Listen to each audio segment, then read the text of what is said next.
Hello, hello, hello, and welcome back to another tier list Thursday. The last Pokemon one. Oh boy, we're truly coming to the end of an era here. Truly coming to the end of an era. But hey, all eras must end. That's just well, that's just how life goes, right? But we're gonna make this last one a great one. Okay? We're gonna do we're gonna do Gen 9 like it says, and then I'm gonna take a look at the S plus tier, and we're gonna order my top 20 most favoritist Pokemon, and we'll see how that goes. So, without any further ado, let's get to it. If I can find my thing. There we go. Perfect. Zoom out just a tad. Just a tad. There we go. Hopefully that's still visible. I think it's fine. It's tough to know because I have my OB, because my second monitor is a lot smaller than my main monitor, so it's hard to tell if it's visible because the screen on my OBS is so small. So it's hard to tell. Then yeah. Anyways, but before we get started, I have to find something in light of recent events. I have to find a specific Pokemon, and I can't remember where I ranked this specific Pokemon. I don't think I ranked it B. I shouldn't have ranked it B. I can't find it in my cursory glance. I don't think it's a B tier. I do not think I put it in B tier. I reasonably could have put it in A, but I don't think I did. Because I have liked this Pokemon. I do like it, typically speaking. Trying to find it. Let me get some music going while we're looking for this specific Pokemon here, and you'll see why I'm not revealing the name here. Okay, we're gonna do, let's see, today we're gonna do Pokemon Lo-Fi Psyduck and Chill Study/Chill Music 10-hour playlist by Pokey Gamer Boy, spelled B-O-I. That's an OG spelling of the name. Like that's OG. Actually, never mind. I'm switching off. I thought we were just like doing like lo-fi vibes. No, that's like actually sounds horrible. Okay. We're actually going to do Nostalgic Times, 12 hours of relaxing Pokemon music to help you study sleep by Twin Leaf Lullaby. I think this was the first one I used for this. We're going to see how this goes. Twin Leaf Lullaby, my goat.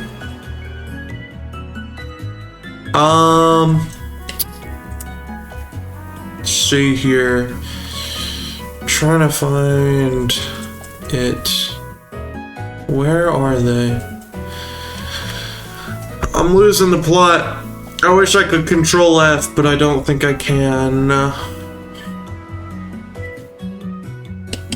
Do not think it's possible to control F. For a second, I thought that was Dragapult here, and no, it's just. You can't even see it. It's just Dracloak, and I'm like, okay, that's fair. For a second, I thought I ranked Dragapult like uncharacteristically low for me, but I did not. It's just Dracloak. I'm not seeing them. This is annoying. This is frustrating, especially because I have no remembrance of where I previously ranked them. I might have to go back and check my VOD. Because I don't remember. Oh, I found their pre-evolution. Did I like their pre-evolution more or less? I feel like I like it less. I feel like I've always liked this Pokemon. What the hell? Am I getting trolled? Am I trolling myself here? Okay, I'm actually gonna go look at. I'm actually looking at the VOD. Hold on.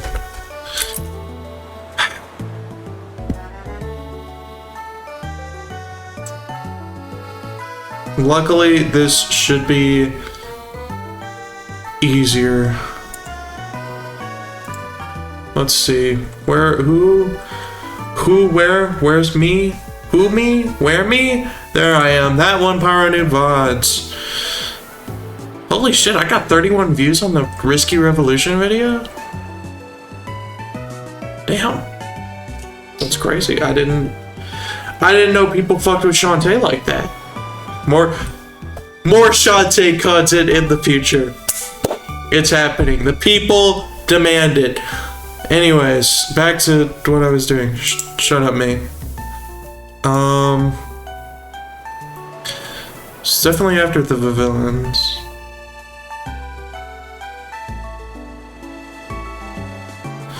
Where in the Dex is this Pokemon? Okay, I know. It's after that Pokemon. I just have to do that.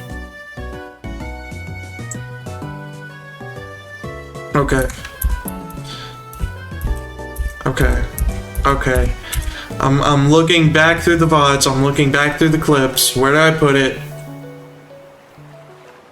Was it in... Okay, no, it was not in B. I thought I was losing my mind for a second there. It's like, there's no way I put this Pokemon in B. There's no shot. Because I do like this Pokemon.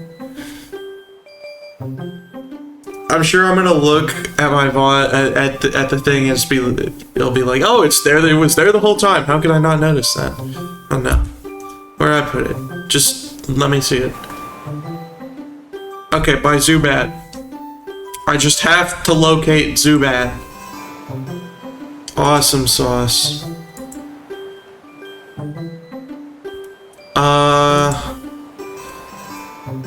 Now where's Zubat? Guys, I'm pretty sure. Hold on. This is why I did not close the tab entirely. A+. It's an A+ next to Zubat. Okay, found it. It's Malamar. He's the guy we have to talk about because, well, I've seen the light. Malamar's my best friend. And my favorite Pokemon. I would never like another Pokemon besides Malamar. Who's Chandelure? I don't know. Never known. Malamar's my favorite. Malamar's my best friend. I love Malamar, my best friend. We love Malamar. Everybody's friend. He's such a friendly, happy guy. You know, I've seen the light. I saw the lights, and it revealed to me that Malamar is actually the best Pokemon ever made. So there you go. And if you don't know what I'm referencing, look up my friend Malamar on YouTube. It's peak. Anyways, now to actually get into the topic of the video, or the VOD, or the stream, whatever the fuck I'm doing here. I don't even know anymore, man. I just do stuff. Gen 9! So, oh man, final set of starters. How will they stack up? Are they good? Are they bad? Are they somewhere in between? Well, if you ask me, I think the Gen 9 starters are pretty solid. There's certainly no Gen 3, or 7, or 1, or arguably 4. arguably, I still don't really care for Infernape. But they're better than Gen 8, and they're better than Gen 2. So, you know, we're passing some bars here. Debatable on whether or not they're better than Gen 6. I guess you just have to figure out which is the worst of two evils, Quaquaval or Chestnut. So, we start off with the silly weed cat, everybody's favorite cat, the one that everybody was desperately hoping would not stand up when this cat got revealed. We have Sprigatito. I like Sprigatito. Sprigatito's cute. It's nice. Can't go wrong with it. Can't go wrong with it. Where'd I put Litten? Litten's here. I like Sprigatito more than Litten. I'm gonna be so for real. I like Weed Cat more than Fire Cat. Matter of fact, I like Weed Cat more than Mankey. Yeah. So, next up, Floragato. And I like Floragato too. As far as mid stages go, Floragato is pretty solid. I like the Puss in Boots vibe they're going for. Pretty cool. Yeah, just kind of, I rock with the vibes. I rock with the vibes. I don't think it's as good as Sprigatito, but my heart is telling me just below Beheeyem, so that's where I'm gonna go. Then we've got Meowscarada, and I'm gonna say it, I think Meowscarada is like one of the best starters they've done in general. Like, I love Meowscarada. I love how cocky it is. You know, it gives off big cocky energy. You know, it's kind of like Incineroar. It gives me Incineroar vibes, but in a different kind of way, where it's like Incineroar's cocky because he's like big macho man badass, but Floragato's cocky because it thinks it's the smartest thing in the room. You know, it's that type of cocky, and I vibe with that a lot. So, you know what? Into S tier it goes. I quite like Meowscarada. I'm gonna put it above Dragonite. It's a very solid Pokemon. I like it a lot. I also really like the influences. You can tell Gen 9 is one of the ones I have most recently watched the Lockstin and Noggin video on, because I'm gonna lock in with some of these influences. I like that it's a jester magician. That's cool.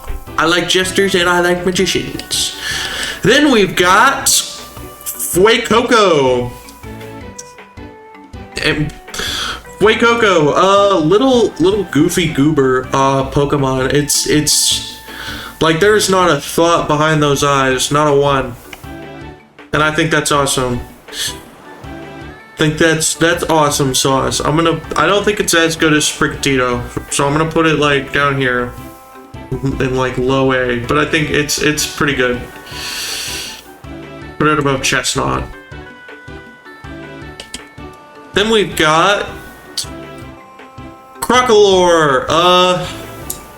Crocalor starts to lose me a little bit. It's like it's an armadillo type beat, but it's also a crocodile.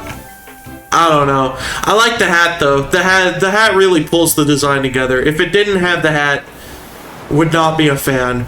But it has the hat, therefore I am a fan.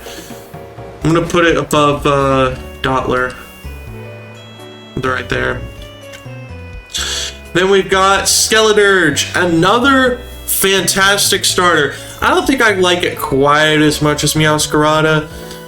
I think the problem with it, I think I just don't like the nose is the thing. The nose is just so angular, and like it doesn't really show here in this picture, but I'll see if I can find a picture of it. So I'm gonna throw it up an A+ above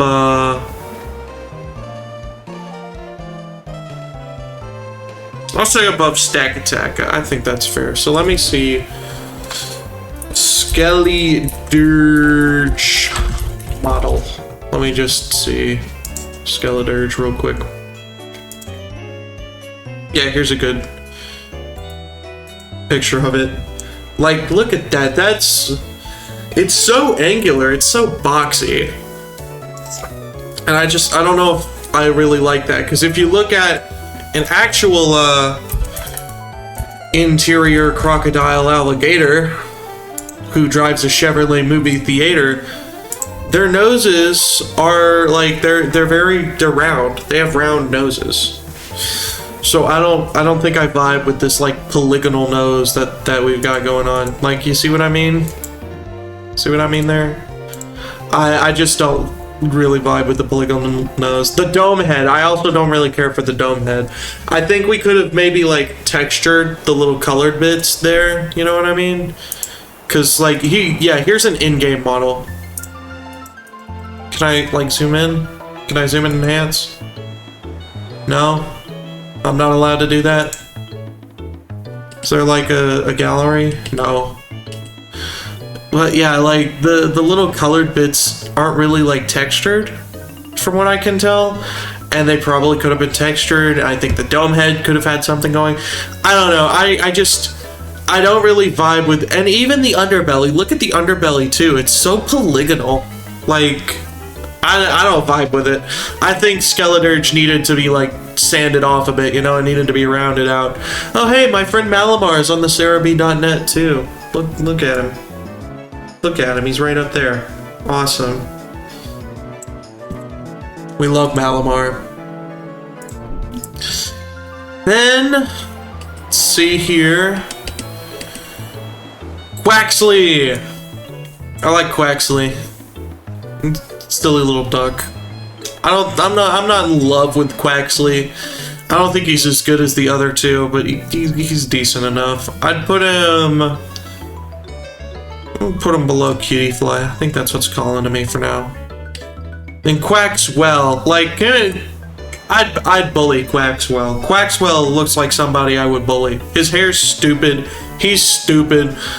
His mom's forcing him to take dance classes. He's like a pretty bad middle starter. So I'm gonna put him like, put him below Quilladin. I think this is just like middle starter hell, and Barboach is also here, I guess. I want to put Barboach above Servine now because Barboach can escape middle starter hell. And then Quaquaval, quite possibly the most divisive, I'd say. Maybe controversial would be a better word. Starter. Probably ever. I don't think I've ever seen a starter get as much hate as Quaquaval did. Which is kind of wild, because it's not even that bad. Like, every single one of the Gen 8 starters were worse. I'm gonna be so for real. And I think Chestnut is worse too. I like Quaquaval. You know, I think a lot of it is people are just so afraid of doing things that they perceive as being like gay, that they can't have fun, they can't be a little eccentric, you know? It's a shame. But Quaquaval's not my favorite. There are things about the design I don't really care for. The feet, for example, I do not care for the feet whatsoever. They look weird. But I think calling Quaquaval the worst starter ever when, like, fucking Meganium exists and Chestnut exists, like, let's be so for real right now. Quaquaval's not that bad. There's worse. Where did I even put Meganium? I don't know, I'm so lost. Meganium might have ended up higher because I'm just... At this point, the tiers are meaningless, and I'm just like spitting shit into a microphone. we reached that point probably around like Gen 3 or 4. Let's be so for real, but by now it's bad. Oh, get rid of this one. No, I'm gonna get rid of this one. I like the pink color more. Lechonk. Lechonk is like my Bidoof, you know? People love Bidoof, people love silly, goofy little Bidoof. Lechonk is that for me. I've gone on record saying unfunny band kids ruined Bidoof for me. Lechonk has not been ruined because Scarlet and Violet were, like, unilaterally hated. which honestly kind of did a world. Honestly, that is, in a weird way, made my opinions on these Pokemon a little bit more positive now, because I'm a Scarlet Violet defender, you know? Like, I don't know. And now that I've said that, I will say, I will preface this, but I guess it's not a preface, a postface? I will postface this by saying, how they released Scarlet Violet, the state Scarlet Violet released in, was absolutely unacceptable.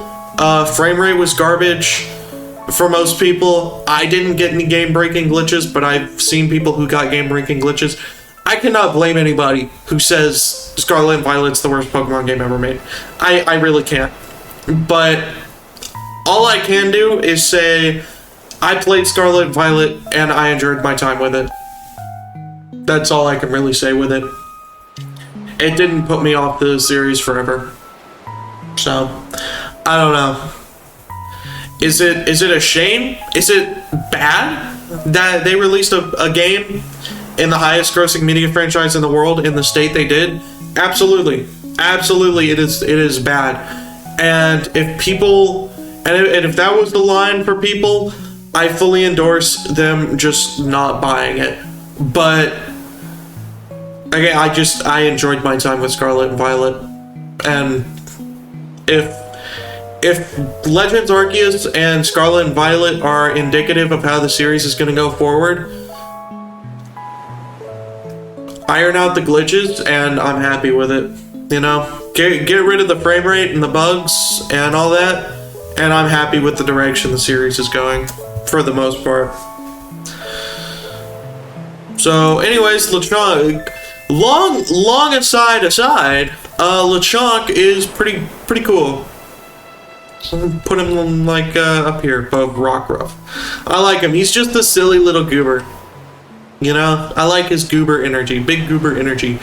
Oinkologne, on the other hand, I do not like. This is just a pig that's like cunty pig. You know what I mean? So I'm gonna put it like below Salazzle, above Salazzle actually, because Oinkologne is not an industry plan in TCG Pocket like Salazzle is.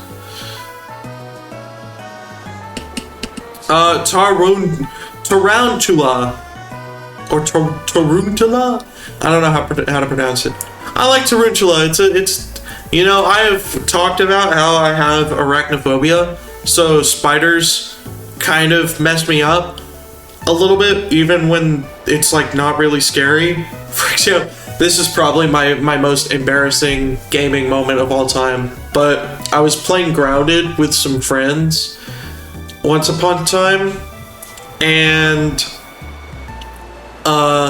I had arachnophobia mode turned on because I already knew that it was like there are spiders in this game. If I encounter a spider, I'm gonna freak the fuck out. But even with arachnophobia mode on, getting chased by a stupid little blob that didn't even sound like a spider, it's roaring like a wolf because it's a wolf spider, I was still like to the point where I was getting paralyzed almost with fear. Like that's how bad my arachnophobia can get sometimes. I really, really do not like spiders one bit. That being said, Pokemon spiders, I don't know what it is about them, but I'm pretty chill with all forms of Pokemon spiders. Like, cause what, the Pokemon spiders that they've got currently are this line, which I think is cool, Spinarak Ariados, which I'm cool with, and Galvantula is a banger Pokemon. I love Galvantula. So I don't know. I guess Pokemon's kind of cracked the code to make me not fear their spider Pokemon. Maybe it's just because I can't see them skitter. Because that's what gets me about real life spiders. I do not like seeing them move. Freaks me out.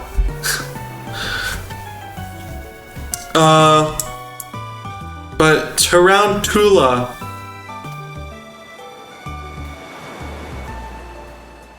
Tarantula. It's just a cute little spider. I really like the like ball of yarn it's got going on. I think that's such a cool idea for a spider, you know? So I'm gonna put it above Spinarak because I think it's kind of just a little bit better than Spinnerack. I like it a lot. Then we got Spidops. I fucking love Spidops. Like, I think Spidops is so sick. I wish it was, I think it's just mono bug. It is going to go in S plus tier, it's not going to go necessarily there. Let me see about Spidops here.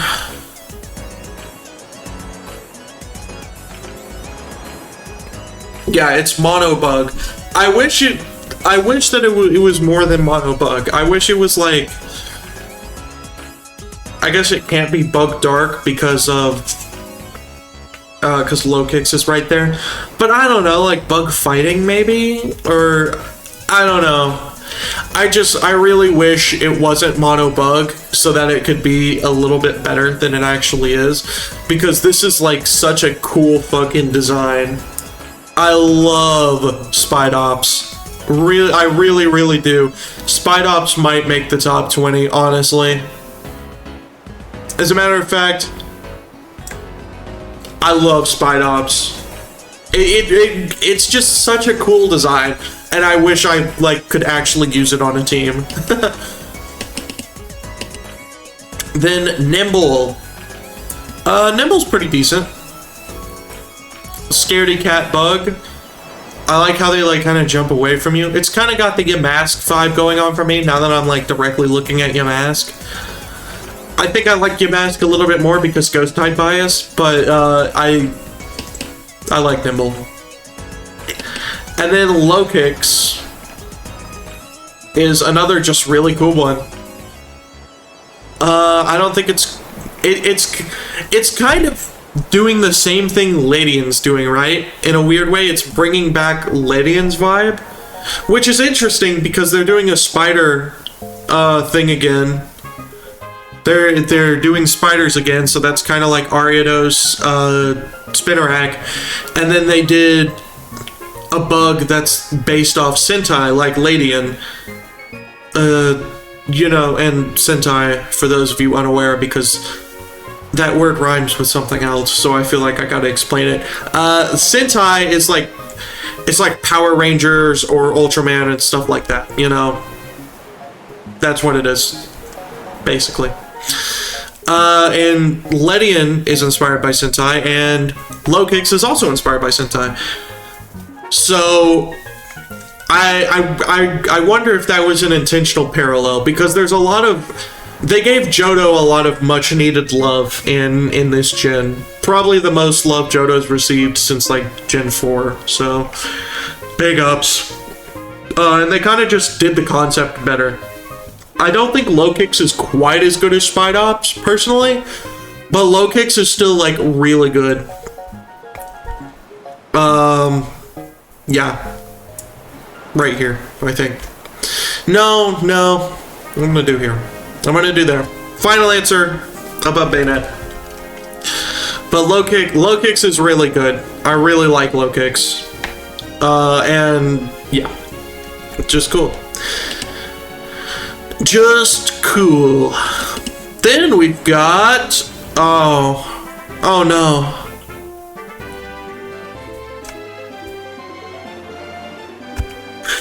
It's broken. The Pikachu clone is broken. It's a bad Pikachu clone, guys. Alright. Starting with Pommy.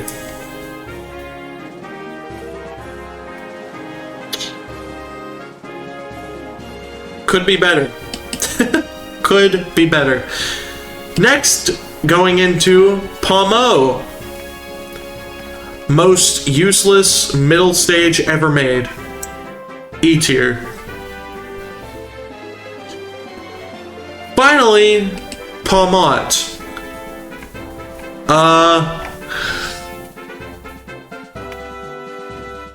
It stands up, I guess. C tier. The problem with it's just not a good line. And I think the problem is they were trying to make the Pikachu clone. It feels like they were trying to do Luxray with the Pikachu clone, you know? Because it's like, it's a 3-stage electric type that you get pretty early on. And it's got decent stats from what I remember. So, Like, it feels like they were trying to do Luxray with the Pikachu clone, and it just doesn't work. There's a reason that none of the Pikachu clones have been in a line since Gen 3. They're all standalone. Plusle do not evolve. Pachirisu does not evolve. Emolga does not evolve. Dedenne, Mimikyu, Togedemaru, Morpeko, you get the point. These guys don't need to evolve, and they shouldn't evolve. There's no point to it. At least I don't feel like there is. And this kind of proves me right. Because you've got Pawmi, which is cute and probably could have worked as a standalone Pika clone, and I would have been like, okay, it's kind of just a boring Pika clone. An overly cute Pika clone, mind you. Like, more of a Pichu clone. Then you've got Palmo, which is by far the most pointless middle stage they've ever made, in the sense that, like, Pawmi could have evolved into Palma and nobody would have questioned it. There was no need for a middle one. Just no need at all. And then Palmot could have been the standalone Pikachu clone, but because it's at the end of this line, hold on, let me look up when Palmo evolution level. Let me look this up. No, I want the other one.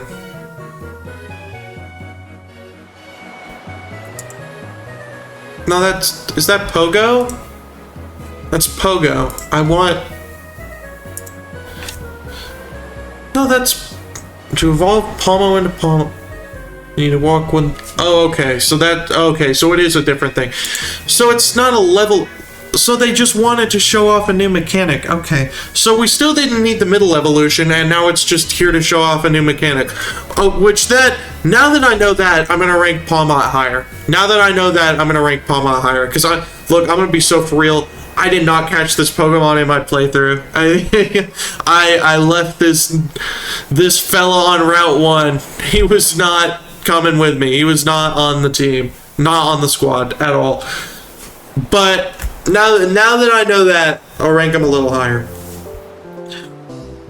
But because it's a gameplay thing, and historically the Pikachu clones have always had like gameplay things tied to them. I can't remember what like Emolga's was, but like Pichu represents the new addition of like the baby Pokemon. Cool. Plusle represents the addition of double battles. Awesome sauce. Can't remember what Pachirisu represents, or what Emolga represents. Dedenne's fairy type. Introduction of fairy type. I can't remember Togedemaru Mimikyu. Mimikyu might have been like, oh, there's alternate forms that you can access via stuff now, although that was in Gen 5 because Zendar Manitan, but whatever, you get the point. And Morpeko is also like, okay, the Pokemon are changing a little bit more during battle, right? You know, because they also had like Cramorant and stuff that was doing all this crazy stuff during battle. Again, Morpeko and like Togedemaru and Mimikyu are a little bit flimsy, but whatever, you get the point. Historically, Pikachu clones have been added partially to represent new gameplay additions. So doing Palmot with the Let's Go mode, that's cool. That's fine. I now respect Palmot a little bit more. Also, I forgot to remember, I like this card in Pokemon TCG, so Palmot stocks are rising right now. TCG Pocket Palmot, I run it in a Pachirisu deck. Pretty awesome sauce. I'll put it up there because of that. But still, like, so even with that though, Pawmi's fine because you need to evolve it to represent that gameplay feature. Palmo is still fucking useless. Get him out of here. Did not need to exist. Then we've got these guys. Starting with Tandemaus. I think this is a very interesting concept. For those of you who don't know, they are based off the Rat King, the Rat Kings, which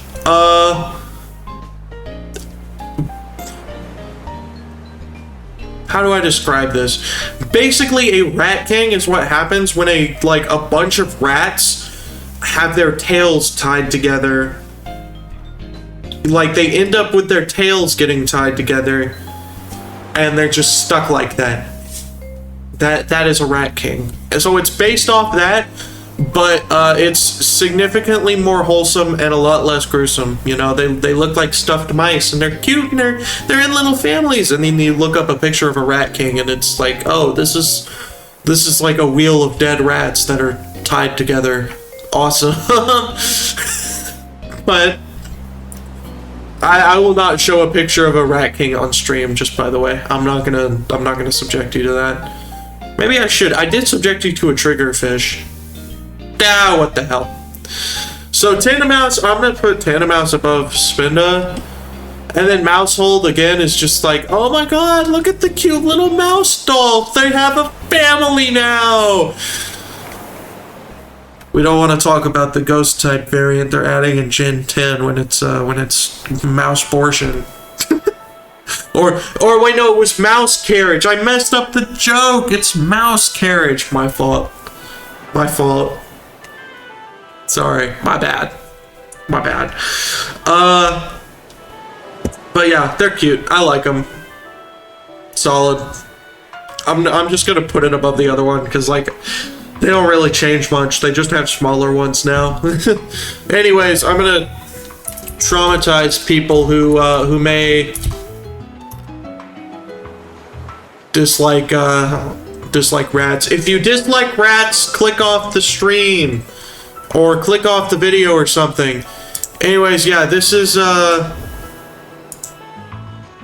rat king. Pretty disgusting.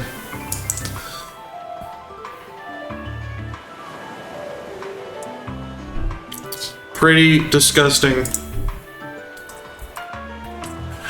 So yeah, I guess points on Pokemon Company for taking something that's like so grotesque and just making it into cute little marketable plushies.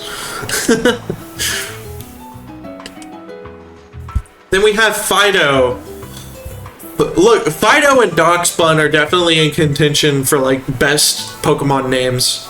Like Fido is such a good name for like, oh, it's a doughy dog. That's awesome. So I'm gonna put Fido. I'm gonna put Fido like up here. I don't really vibe with Fido beyond the name. It's kind of a whatever design for me. Same with Darkspawn. It's just cooked. But I like their names, so they get to like go up here. As a matter of fact, you know what? Their names are gonna carry them even higher. They're gonna get to go above Typhlosion here. Because I like their names a lot. Smoliv. It's cute. It's a cute little olive creature thing. I'll give it below Morlul. I think I like Morlul. Actually, no, I'm gonna put it below Fungus. But Fungus is like clown nose. I definitely like more than Smoliv. Then Doliv. As far as middle stages go, it's pretty decent. You know, that's kind of all I have to say about it. It just, you know, it sure is a middle stage. So I'm gonna.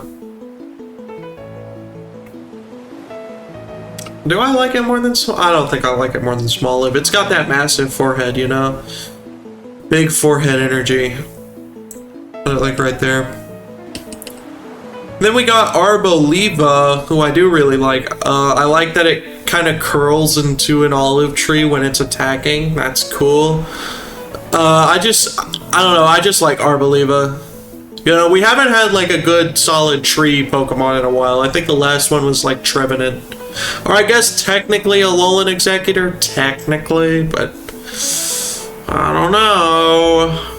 Looking kind of sus, Walter. I'm feeling real schizophrenic tonight, as you can tell. I'm gonna put it above Florges, because I think it's kind of doing Florges' thing as like being a dryad a little bit better. And it also has like the extra olive theme going on, which is very Spanish. Yes, we love Spain. Squawkabilly! I think Squawkabilly is just like worst Chatot to me, you know? It's just a bird with hair. You can't even make it say slurs like Chatot, so what's the point? Where is Chatot? Chatot's probably pretty high. I like Chatot. I don't know. I'm gonna rank it down here and assume it's lower than Chatot. Ooh, man. Put it,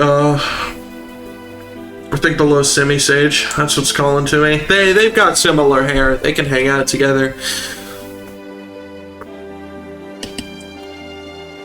Ooh, the salt Pokemon. So, Knackley. Knackley. First of all, it looks like a Mario mushroom, which is interesting. I wonder if that was like an intentional nod to Mario or not, or if they just like were like, oh, well, we need the first stage salt Pokemon. Anyways, I'd probably rank it there. It's fine. It's kind of whatever. Then Knacklestack. That's what it is. Knacklestack. I like it a little more. It's got the most Minecrafty eyes, which is awesome. We're getting into like full-on Minecraft territory, you know, full-on Minecraft. First we mine and then we craft type territory. And then Garganicle or Garganacle, I don't know how to pronounce it. I think he's just straight up cool. He's like just a big old salt golem. Put him up there. I like him. I like his style. Then we've got Charcadet.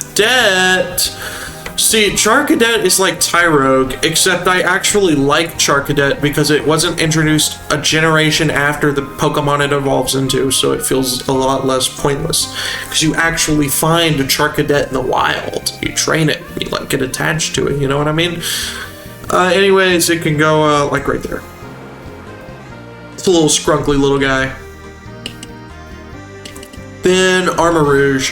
I think everybody kind of agrees Ceruledge is better, but let's be so for real, like, let's not sleep on Armarouge. Armarouge is still dope.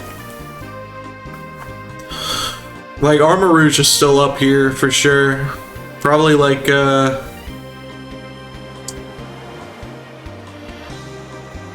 like there. I like Armarouge a lot. I also like how it like forms its armor into a cannon when it's attacking. That's cool. Then Ceruledge. I mean, I think we already know. It's not only is it a ghost type, it's a ghost fire type, which they are 2 for 2 right now on ghost fire types. I think it's just Chandelure and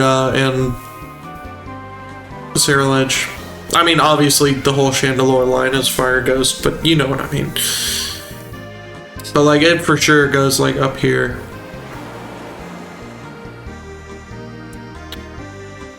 Probably, yeah, like right here. Ceruledge is dope.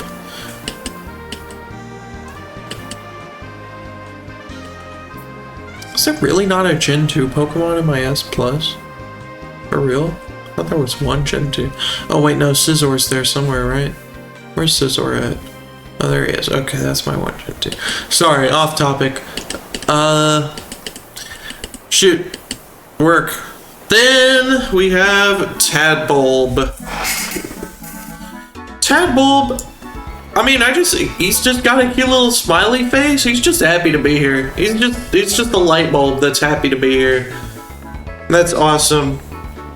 Probably the best tadpole Pokemon they've ever done. Which there's a surprisingly high amount of tadpoles. Interestingly enough, I'm gonna put him above Combee. That's what I'm feeling. And then Belly Bolts. And he's just kind of happy to be here. just a happy guy. Fun fact, those eyes that are on the side of his face, those are not his actual eyes. His actual eyes are the little yellow dots. Those, I guess, are to like scare off predators or something. Just interesting. Put him... I'm gonna put him here. That's what I'm feeling for Belly Bolt. But let's get a better look at him. Better look at this guy. Oh, I can't zoom in on that. That's not what I want. Go back. There we go. Pokemon database. Never led me astray. These yellow dots are Belly Bolt's actual eyes. These are just like patterns on the side that he has for some reason.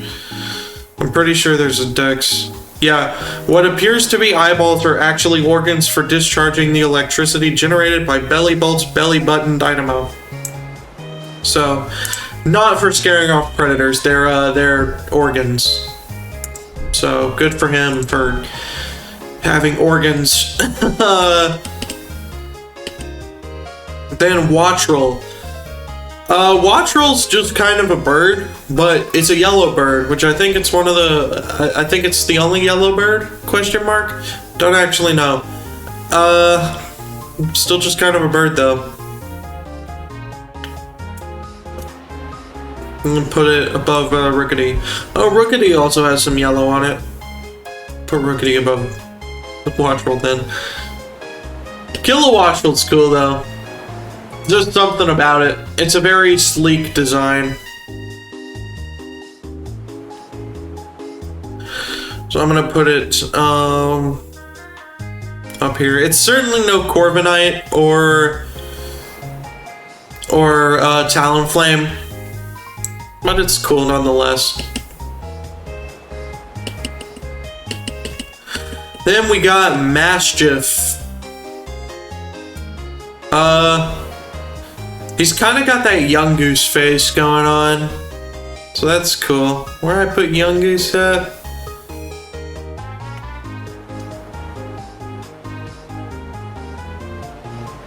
I don't know. Oh, there's Young Goose.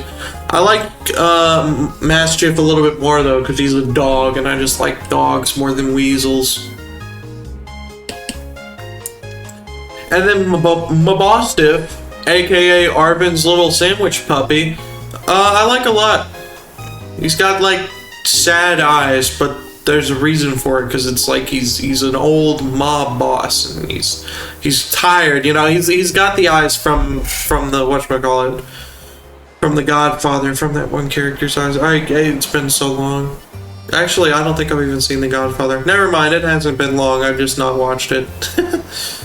I'm gonna put him above Stalin. Probably the best, like, just normal dog. I guess it's normal dark, right? Normal-ish dog. Then we have Shroodle. It's a little rat guy.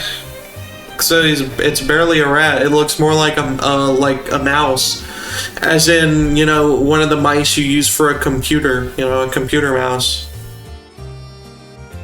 I don't know. Maybe it's like a commentary on MS Paint or something. Could go there. Then Grafii. Yeah, I quite like Grafii.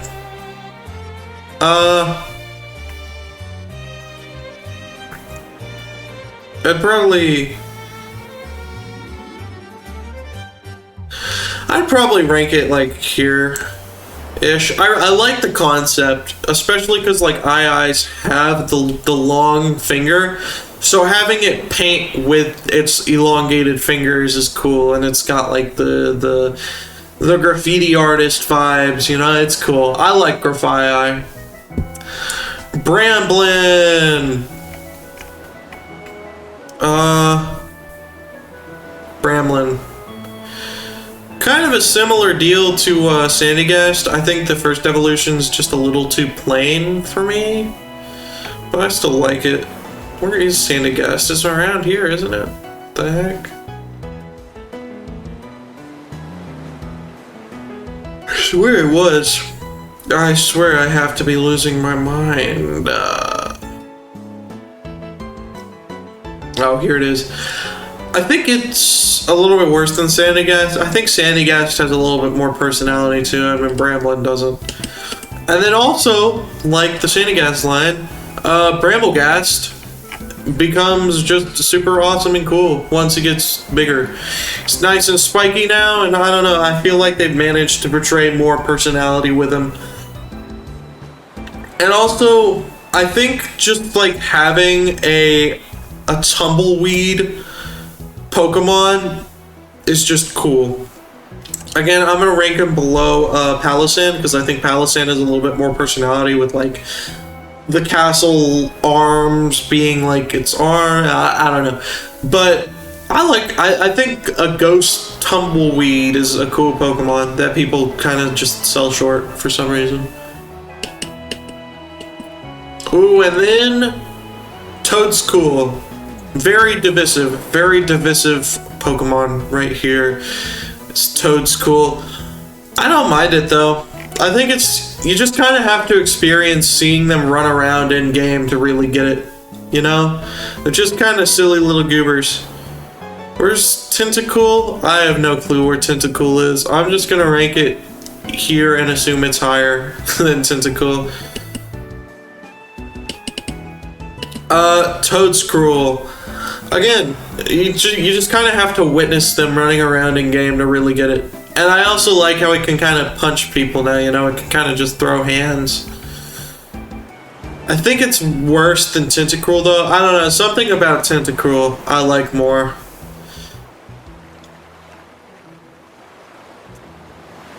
So I'm gonna put it like, down here, I think. But I do like Toadstool a lot. He's a silly little guy. And Cloth! Just a big old crab, you know? I mean, he's just, I don't know what to say. He's just kind of another crab. We've done a lot of crabs, and this one's rock type, I guess. Awesome. Yippee.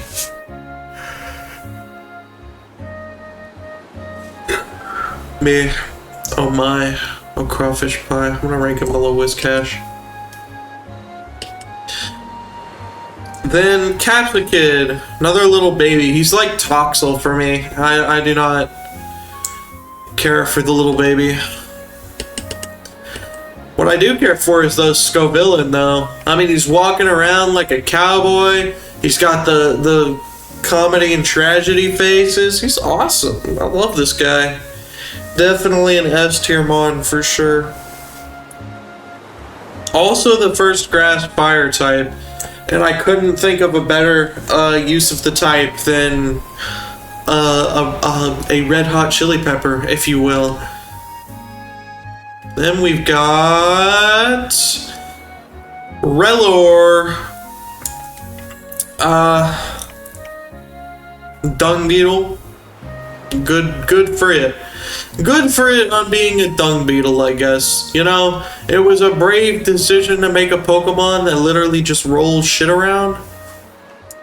But I vibe with that decision. Somehow, some way. I do. Put it above Spupo. And then Rabska. The Pokemon has become enlightened, and now its shit is a psychic ball that may house itself inside of it because of weird philosophical stuff that I'm not paid enough to understand. Above Golett.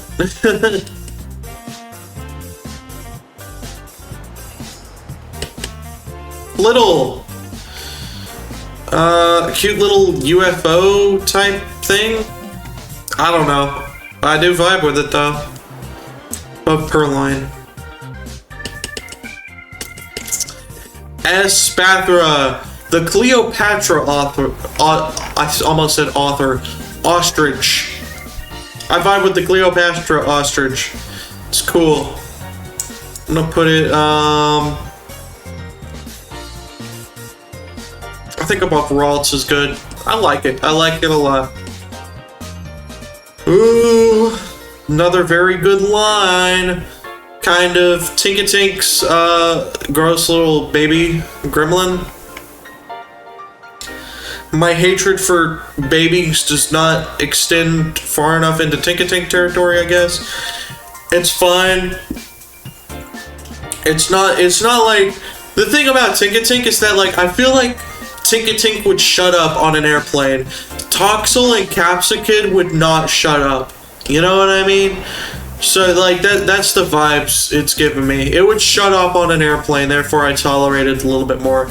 Then Tinkatuff is where this line starts to come into its own a little bit. It gets more confident, starts wielding a hammer. Love Cubfu. I like it. I like its vibes, you know, it's spunky, it's got something to prove. And then Tinkaton, the goat Tinkaton. One of the best fairy types they've ever made. And it's not even close. Well, I guess it is close. We got Hatterene up here. Gardevoir's better than it. Okay, it's a little close. Put it here.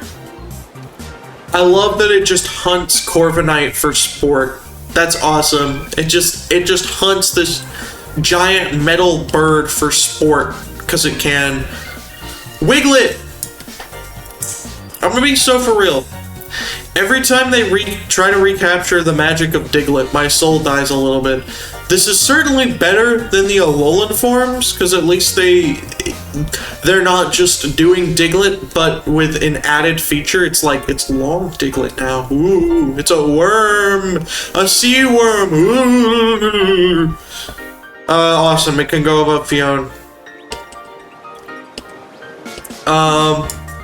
And then Wugtrio. I mean, 3 Wiglets are better than 1, I guess. Go above Magnezone. It's alright. It's decent. Then we've got Bombirdier. What a weird Pokemon. What an odd Pokemon. It just carpet bombs people, but it's also a reference to cranes carrying babies, except the babies are bombs and rocks and stuff instead of that was my computer, that was not yours. Rocks and stuff instead of babies. Below Turtonator. It's just a weird one. It's just an odd one. Then Finizen. I mean, it is a dolphin. First ever dolphin Pokemon. Kind of crazy that it took them 9 generations to make a dolphin Pokemon. But hey, that's points for originality, I guess. Then we've got him. There's a starman waiting in the sky. He'd like to come and meet us, but he thinks he'll blow our minds. There's a starman waiting in the sky. He told us not to blow it, so you know it's all worthwhile saying. Let the children lose their, let the children lose their, let all the children lose their minds. We love Palafin. Superman Dolphin. That's what's up. That's what's up. He's awesome. I will take no Palafin slander. It sucks that you can only get him that way after he retreats into a ball, but you know, whatever. We take what we can get. Vroom, the engine Pokemon. The car engine Pokemon. If there was, where do I rank him? I think I'm gonna rank Vroom like here-ish. I like what they're trying to do with this line. I think the problem is it's just they're poison steel, so I don't like the fact that they float, you know? I feel like they should be grounded 100% of the time, and that maybe we could see like, because clearly there's like goo. Clearly the sentient part of the Pokemon is like a goo that's just living inside the engine. So I wish we could see more of it. That being said, I'm gonna put Revavroom in like high A because I really like the team star fights with it. I like how they've all kind of customized a Revavroom and that's their vehicle. It's an interesting way to do things. This Cyclizar, I like Cyclizar, you know? It's kind of a cool... It was necessary to get around, like, oh, the past future paradox thing. You know, Cyclizar's Koraidon Miraidon, right? But I like it. I like what it is, what it stands for. I suppose I'll put it. I also like that it has feet. As you're gonna see when we get to Miraidon, I do not like that Miraidon does not have feet. It looks weird. So I'm gonna put it like here. That's how I'm feeling. Or, I don't know. Maybe down here. Maybe...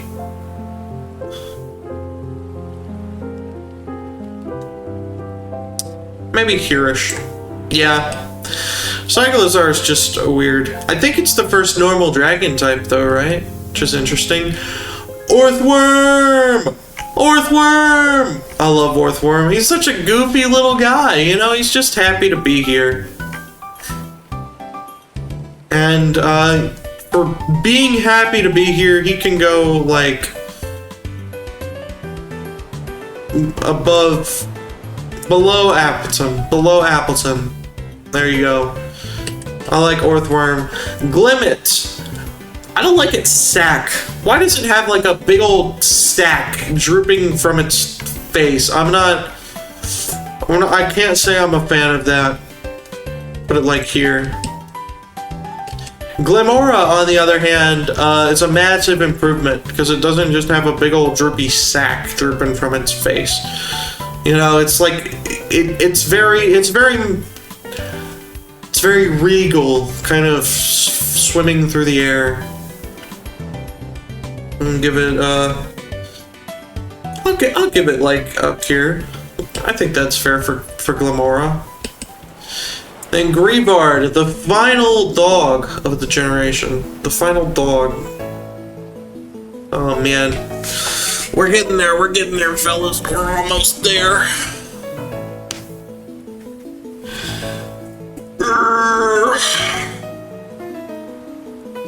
I like Grievard. I think the candle, you know, it's a little bit worse than the gravestone on Houndstone. Excuse me. It's a little bit worse than the gravestone on Houndstone because it's just like it just doesn't have the same aura, and it's like kind of treading the same ground as Litwick, and obviously I think Litwick did it better. Chandelore's my favorite Malamar's my favorite Pokemon. Sorry, my fault. But Chandelore's my second favorite. Okay, I'm ending the joke. Chandelore's my favorite Pokemon. But, so obviously I think Litwick did the, like, ghost candle thing better, but, you know. And I think the gravestone just stands out more. I think that just stands out more. I also like how shaggy Houndstone is. It's a very shaggy dog. Very, very shaggy. I'm gonna put it there. Yes, Houndstone's gonna go there. Then we've got Flamigo.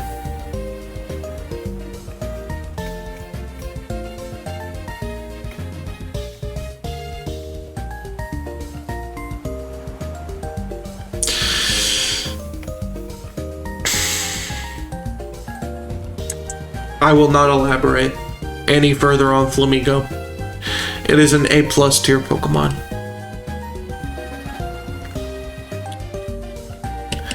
Then we've got Citadel. I like Citadel. I think this render really does a lot for it. You know, he's airplaning. He's running around doing the airplane thing. It's so cute. He can go. I think here. That's where Citadel can go. And then Titan's just kind of cool, you know? He's a big old spiky whale, ice whale. I think they're supposed to be like sperm whales, right? I'm not quite sure. I'm gonna put him here. I like Titan. He's cool. Haha, get it? Cause he's an ice type. What the sick? Then we got Veluza. The most interesting thing about Veluza is that it uses its psychic powers to literally cut itself up to be sushi. Because I guess Pokemon stopped liking the implication that people ate Magikarp. By the way, I'm still eating Magikarp. I don't care about Veluza. I'm still gonna eat Magikarp. But it's just it's just a low poly Barraskewda, right? And I didn't even really like Barraskewda that much, so it's gonna get dropped down here, low-key, I think, like right there.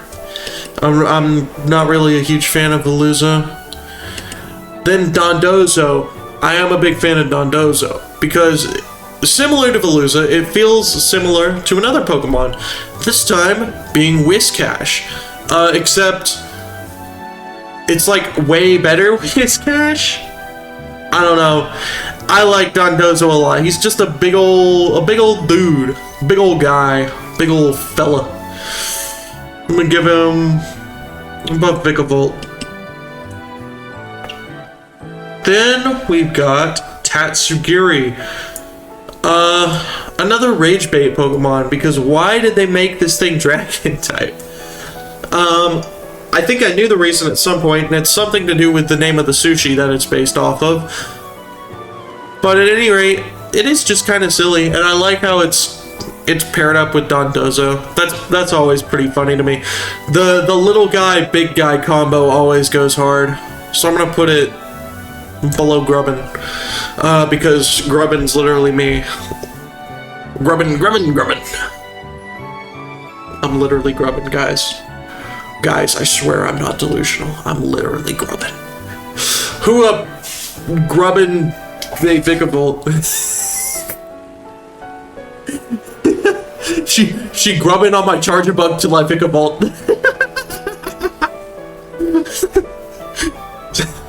This isn't the Gen 7 ranking. I can't bust out the A game for Gen 7 yet.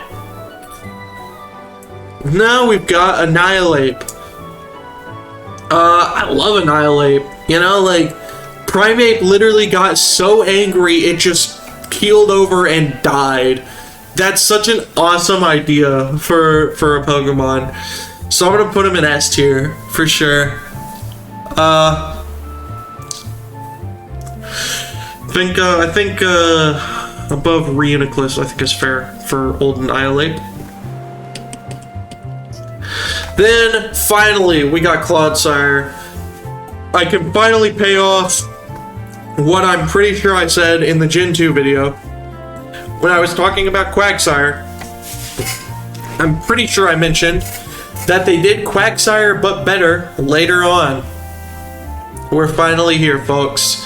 We're finally here. And Clodsire can go to the moon! I love Clodsire. I love that he's poisonous Quagsire. I love his little dopiness. I love that interaction. I have not watched Pokemon Horizons, but I have seen the clip where Rika's trying to calm down the main character of Pokemon Horizons. And it's hey, when I'm feeling stressed, I pet my Clodsire. Except I watched the clip that I saw get posted was in Japanese, so it was it was some name. It was Doo. It was Doo. That was his name, which is awesome. His name in Japanese is Doo, Homer Simpson Pokemon. But in this clip, she goes, when I'm stressed out and I need to calm down, I just pet Doo. You know, just give him a good old pet. And then the main character of Pokemon Horizons, what's her name? I knew her name at some point in time. It starts with an L. I can't remember it. the main character of Pokemon Horizons, like reaches out to pet Clodsire, and Rika's like, no, Clodsire's super poisonous. You have to wear gloves to pet him. It was funny. It was funny. Let me see if I'll find the clip. I'll find the clip. I gotta source my claims, you know. I cannot be unethical about that stuff.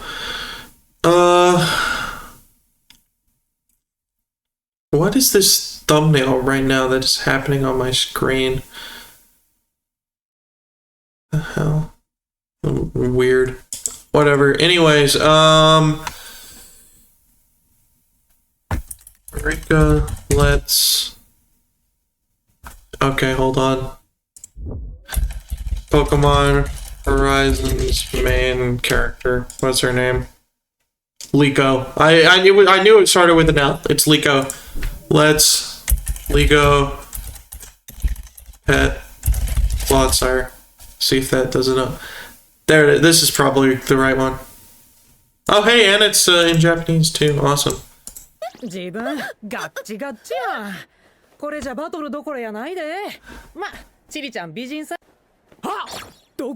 Oh, what? It cut out stuff. What the Sigma? Maybe this one won't cut out stuff. Look at you. Oh, your shoulders feel like rocks. You are a no-shaped battle, kiddo. I mean, don't get me wrong. I get why you might be intimidated. You're up against a real beauty here. If you do say so yourself. Where's the part? I want to see the part, man. Whatever. Okay.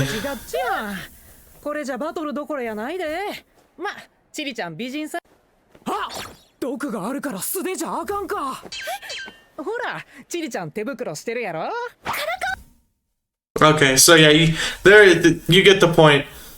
Basically, Rika's awesome, and Clodsire's awesome because of it. Anyways, for Rigorath, finally, we gave Girafarig a much-needed evolution, and I actually really like it. Not only is it an astronaut, which I'm not sure of the significance of that, it's kind of random, but it's also like the tail has like eaten the head, and it's become a palindrome of a palindrome. It's a reverse palindrome. It's very interesting way to take Girafarig, and I like Fergiraf a lot because of it. I don't know, just like I just like Fergiraf. I like that it looks like it's kind of wearing a hoodie, you know? Hoodie type Pokemon. I'm gonna give it an A+. I like it a lot. I like it a lot. I like it a lot. Where an A+ though? I'm gonna put it above Delphox. That's what I'm feeling for now. For old Fergiraf. Then to Dunsparce. As many have said before me, and many will say after me, this was the correct way to do a Dunsparce evolution. Is just do the same thing, but again, make the same joke twice. It's even funnier the second time. And you know what? It was funnier the second time. So where's Dunsparce at? I have no clue. Dog, finding Dunsparce is gonna be a needle in a freaking haystack.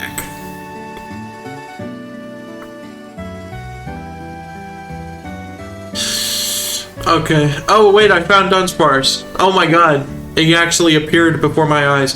So I'm just gonna put it above Dunsparce and call it a day, because it's even funnier the second time. Then finally, King Gambit. I'm gonna be honest, I don't really care for King Gambit that much. I think it's weird that he's sitting 100% of the time. I really don't like that. Like, if you've seen his running animation in the game, it's stupid. He's got arguably the worst evolution method in the game, outside of maybe Golden Go. I just do not vibe with him.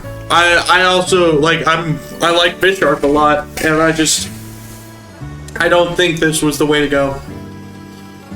I just do not. That being said, he's still decent enough, so I'll give him above Tapu Koko. Right there. I think that's fair.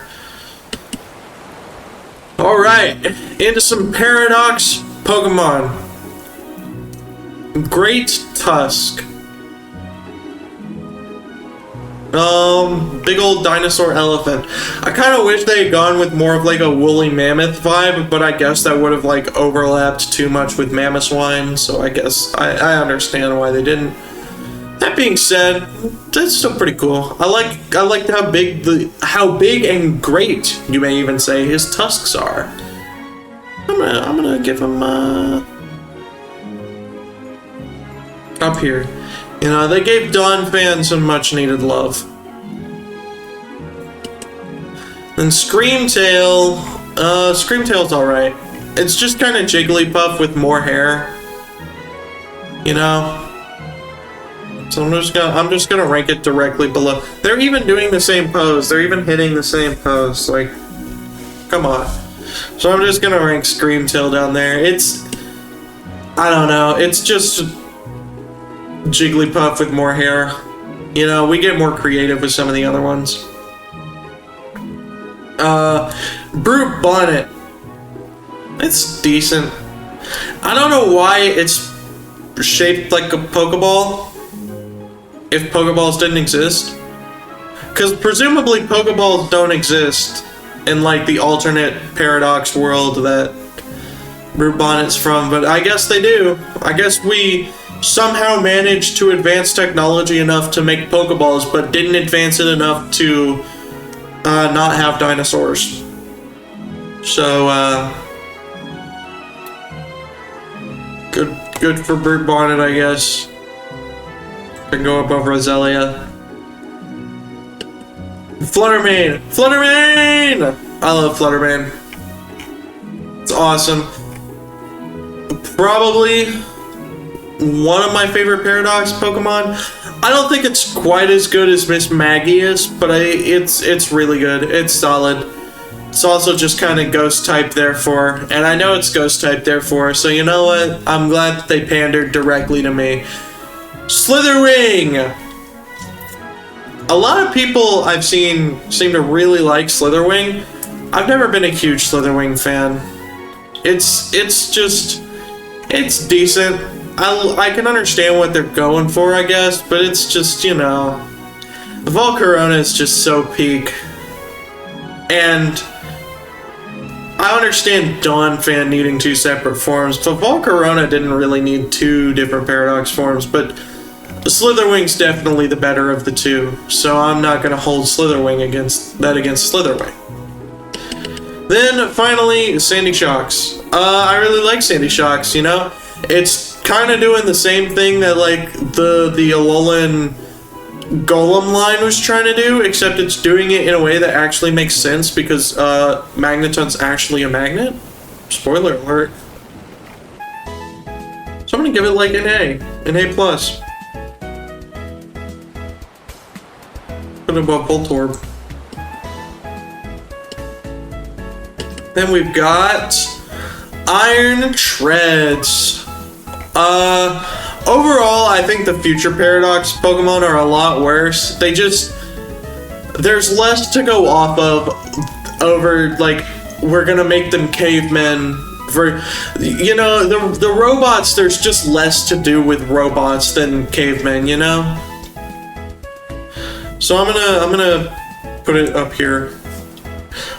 Down here. Have that just kind of be the end of it. Actually, I'm putting it below Fampy. And Shuckle. And Beldum. All point. Yeah, it deserves to be down there with Shelgon. Iron Treads is not very good.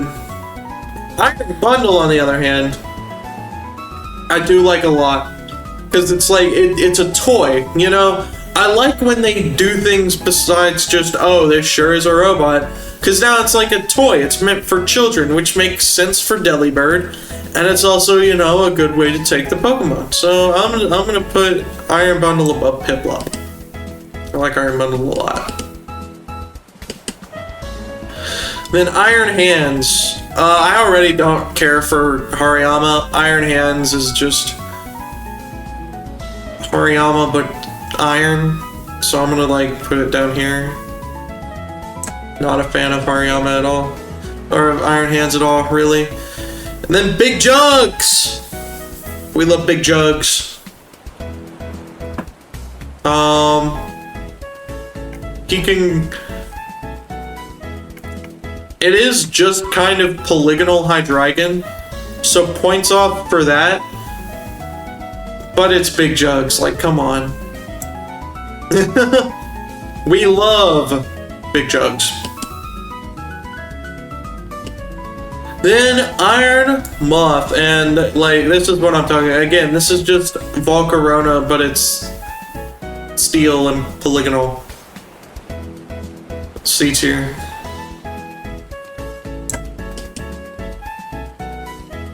And then T-Tar, or Iron, what's it called? Iron Thorns? I think yeah, I think it's Iron Thorns. I guess it's cool we're doing Mecha Godzilla, but we kind of already did that with Duraludon, so I don't know if we really needed this guy.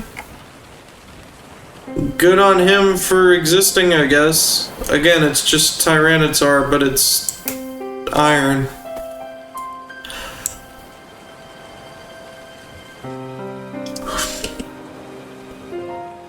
And then, ooh, which one's which? It's Frigibax. I think Frigibax is the first one, right? I can't remember. Frigibax and Arctibax blend together, so I'm gonna assume Frigibax is the first one. It's ugly. I do not like Frigibax at all. It's weird and kind of gross looking, so I'm gonna put it there.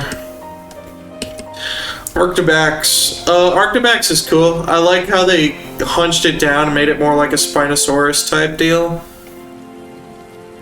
Good for it. And then Baxcalibur. Probably the most openly Godzilla-looking Pokemon we've gotten. Don't know if it was really necessary, though. I mean, we all kind of already knew that Tyranitar's Godzilla. It's meant to be Godzilla, but I guess it's cool we have something that can actually do a move that looks like the Atomic Breath, so good for it. I'll put it, like here. It's definitely far and away the worst pseudo-legendary.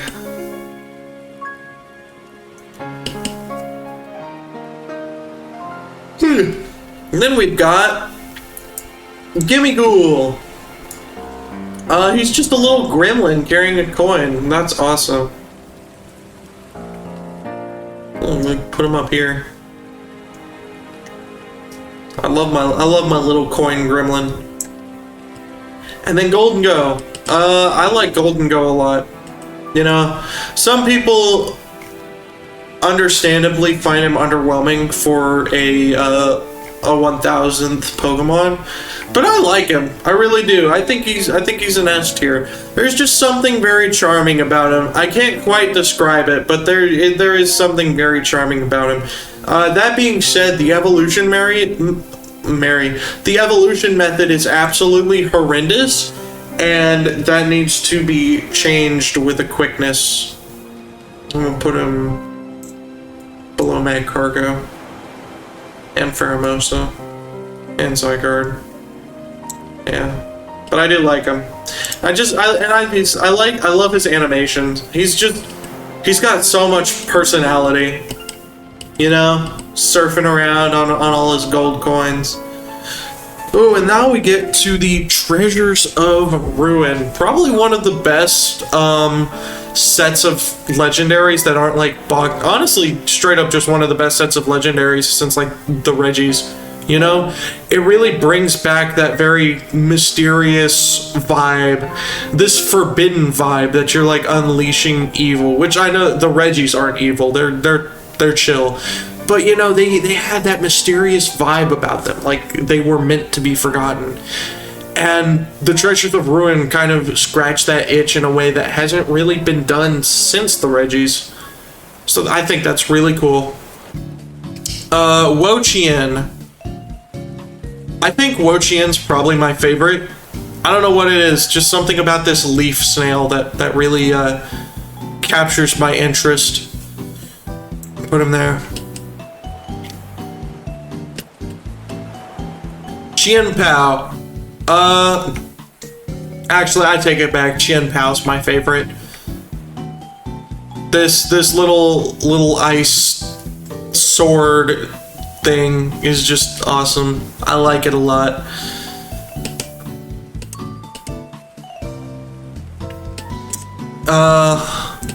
Then Ting Lu. I don't care for Ting Lu that much. It's still good, but something about the bowl just doesn't really do it for me. I don't know what it is, just this one in particular just doesn't really do it for me. Put it above Landorus. Actually, put it below the genies. I think it's more fair. Then Chi-Yu. Just a little fiery fish thing, creature. I don't know. I like it though. I like what he's about. I like what he's about. Hey yo, I'm Chi-Yu. I'm a Chi-Yu. Put it there. Put it there, partner. Tentacruel, was that high? Yeah, whatever. Put Chi-Yu there. Then Roaring Moon. I really like with Roaring Moon how they kind of made it more like Mega Salamence than regular Salamence. That's cool. Bringing back the like blood crescent thing idea and then giving it like a caveman makeover. It's cool. I like it. Like right there. Then we've got Iron Valiant. You know what? I take it back about the whatchamacallit. What did I say was my favorite paradox before? I already forgot.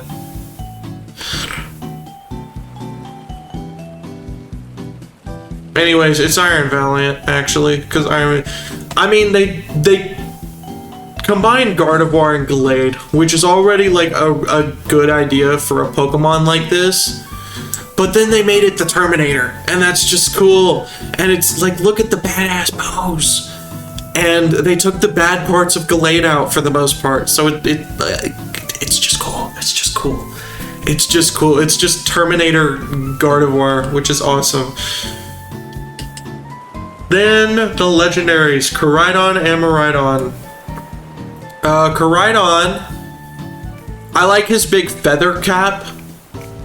Very like King of the Dinosaurs type beat. Yeah, I think up here. I like Koraidon. He's cool. Miraidon, on the other hand, I do not care for at all. The colors are neat. I will give it that. I do like the colors. But beyond the colors, it's just... I don't like that it does not have feet in its like battling form. It just looks off to me. And let me tell you, I had Violet. If Ceruledge was not in Violet, I would have 100% picked Scarlet. That is the only reason I picked Violet, is because it had Ceruledge. Man, Walking Wake. Probably the best of the past Paradox legendaries. And that's not saying a whole lot, because it's still Suicune at the end of the day, and I'm not a Suicune fan, I'll tell you that. But it is a Velociraptor, so I guess it can go above Throw. Then... I'm gonna be for real. I do not care for the Iron Swords of Justice. I mean, I already clearly did not care for the Swords of Justice, and the Iron Swords of Justice are just the Swords of Justice, but what if they were robots? Oh, cool, yippee! So I'm gonna put him like I'm low-key gonna put him in D tier. Where did it go? Oh, here. I'm like low-key putting him there. I'm not a fan at all. Diplin. You know, just more Applin. Just Applin, but he's caramel now. No idea where Applin got off to, so we're just gonna have to hope that this is higher than Applin, because I don't know, caramel apples are better than not caramel apples. I can't find him. Oh wait, there's Applin. I've located Applin. I knew he was in this tier. So I like Diplin a little bit more because just candied apples better than regular apples. Yippee! Then Poltergeist and Sinistra. I think this one's Poltergeist. I'm pretty sure. They're all right. I think they kind of lose the charm of Sinisty and Poltergeist because they're not tea anymore. You know, and it's just less charming. The teapot stuff is kind of what made the line for me, and taking it out just feels ill-informed. So I'm gonna put this one below Minior. And then I'll put the big one, because I do like his little face and his kind of like hat with the noodles, or I think they're noodles, whatever they are. I do kind of like that, so I'll put him above Sneasel. I do like that, but he's still not like, he's not the most awesomest. Oh boy! I get to rank these guys in the bad tiers because I do not like them at all. So Okie Dokie is an abomination. I despise looking at this guy with all my heart and soul. As a matter of fact, the first F tier since the Gen 2 video goes to Okie Dokie. Monkey Dory is a little bit better, but not enough to escape the dreaded F tier. Then Pheasant Dippindy is good enough to make it to D, because I do like Pheasantipity a little bit more. They actually made a design that looks appealing, unlike these two abominations of nature. Then we've got Ogre Pawn, and Ogre Pawn is going straight to S. I love Ogre Pawn. Plus, like, Ogre Pawn, I think Ogre Pawn takes advantage of, like, oh, it's the reverse of the Momotaro legend. I think Ogre Pawn takes advantage of that the best by being the villain that was actually secretly the bullied, sad little Grimblow the whole time. Whereas, like, Peccarunt and its goons, it's like, oh, the hero was evil. What is this? Post-Injustice DC Comics? I have to take my pot shots. Don't worry. I'll be taking more pot shots very soon. On a Tooless Thursday near you. I talked about Blood Moon Ursaluna last time when I talked about Ursaluna. I'm technically counting Blood Moon Ursaluna as a repeat, so not ranking it, but Blood Moon Ursaluna is very cool. Archaludon. I mean, it's just kind of Duraludon, but a bridge instead of a building. So I don't know, good for it on getting more legs and more ability to walk. I think I like Duraludon a little bit more because it also has like the lighter stuff going on, and this kind of abandons the lighter premise. Because Duraludon was a building, but it also was like a lighter. which was interesting. And Archaludon is just a bridge. Hydrapple! Best Applin slash whatever, Diplin slash whatever evolution ever made? Question mark? I love this guy. This guy's awesome. As a matter of fact, up here, above Alchemy. No, below Alchemy. I'm looking at Alchemy and I'm remembering that shiny Alchemy, so it may, Alchemy Loki may end up in my top 20, but we'll see. Then, these abominations.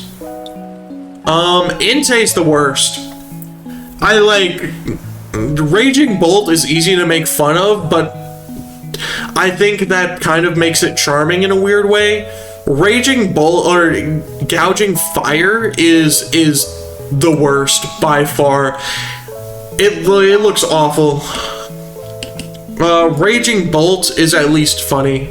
Like, at the very least, I can say this stupid giraffe thing is Raikou, and I can make fun of people who like Raikou because they're weird for liking Raikou. So I'll put it up there because it's funny, at the very least. That being said, well, it's still not very good, but I didn't like the original forms of those Pokemon either, so at least I'm staying consistent, right? And then here we go. I just get to rank these guys exactly how I ranked the Swords of Justice. Terrakian's the worst, and Cobalion's the second worst. Oh wait, no, Cobalion's the best. Never mind, I forgot. I don't know. You know what? I think Virizion takes over for Cobalion. Okay. I think I may have moved Calyrex around, but I don't think I moved it enough to care. I think Virizion takes over from Cobalion because I like Virizion's colors, or Iron Leaves, my fault. I like Iron Leaves colors a little bit more than Iron Crowns. Then, oh man, here we are, it's really it, huh? Terrapagos is just alright. I'd rank it above Hoopa. And finally, Pekarant. The Moki dance was pretty funny, so I'll put it above Steenie. It's kind of anticlimactic way to end off, but I mean, hey, that's just the way the news goes. But wait, I'm not done yet. So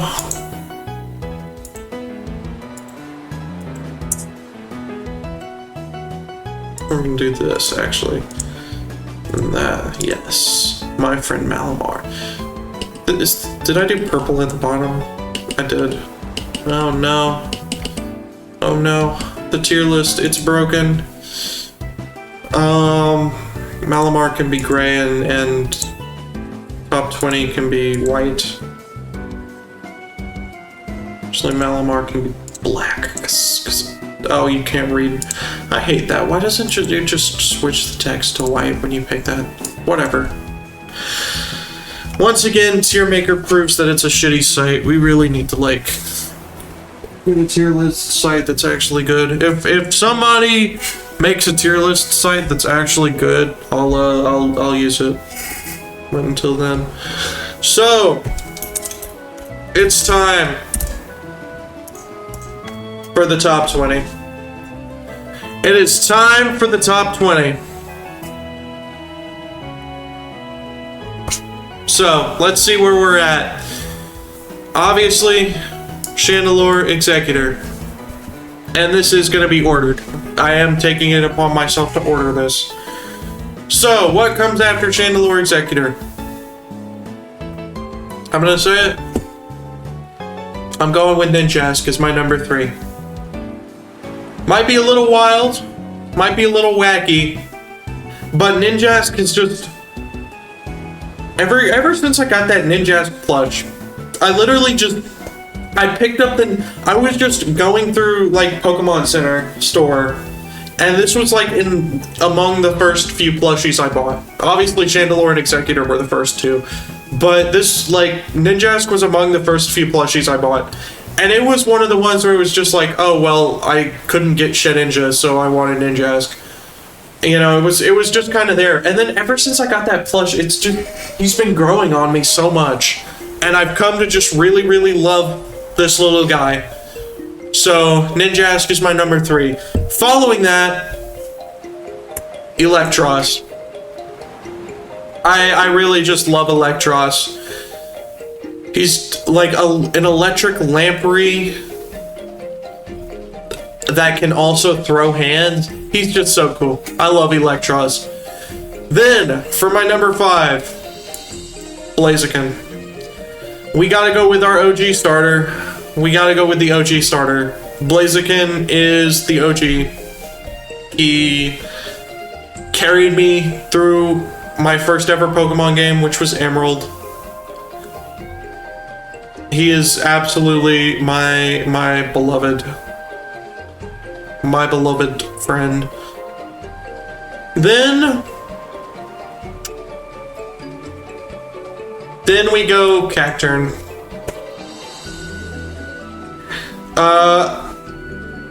Again, just like I mentioned in that Gen 3 video, Cacturn, just dressing up as Cacturn that one Halloween is a formative memory for me. And because of that, I've always felt a special connection to Cacturn. So I love him dearly. Then after that, we have Darkrai. Darkrai is far and away my favorite legendary.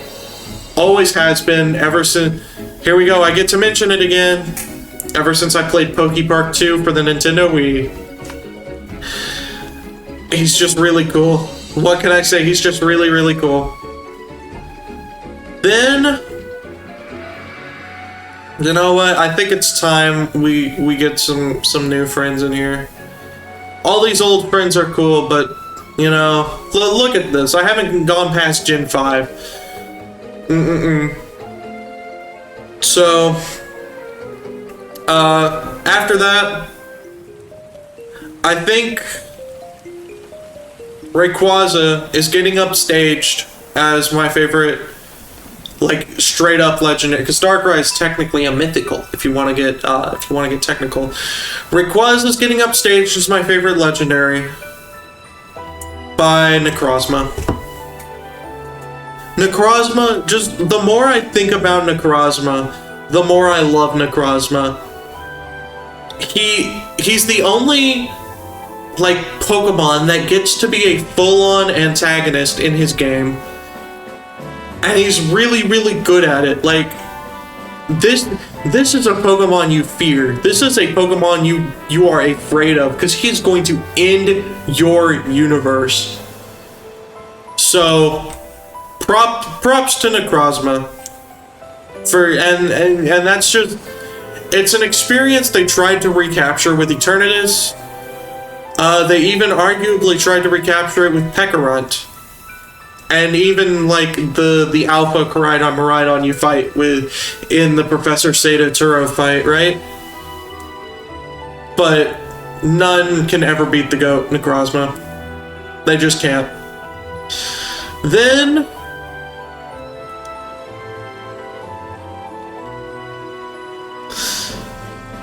I think,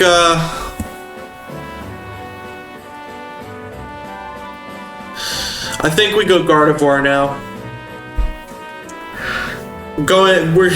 We got our one post Gen 5 quota in, so we're going right back to Nostalgia Land. Gardevoir is just, it's an absolutely lovely Pokemon, and it's hard to really argue that it doesn't deserve to be here.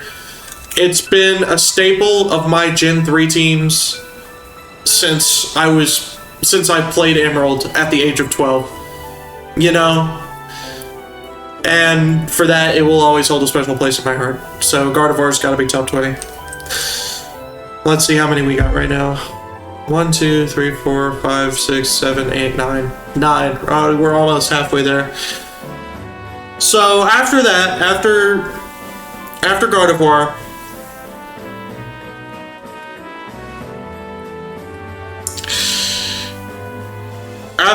War, I'm going to go.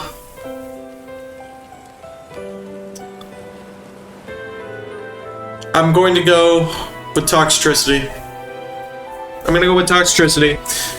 Toxtricity, I think, has one of the coolest vibes for a Pokemon they've ever made. Electric Poison is a very unique type. I think it's the only Electric Poison type, but I will double check that. Electric Poison Pokemon.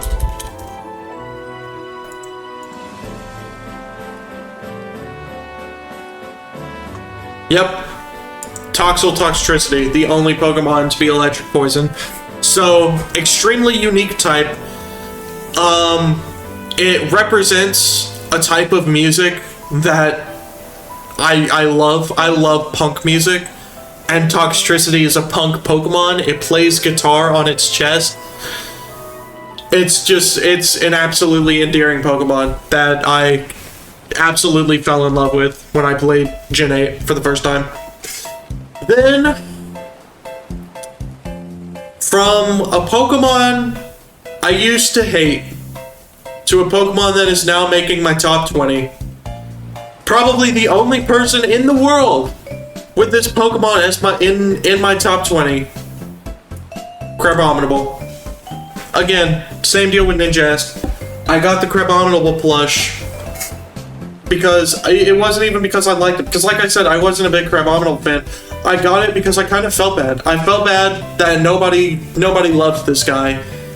And in doing that, in opening up my heart a little bit to Crabominable, I have absolutely fallen in love with Crabominable. I've absolutely fallen in love with Crabominable.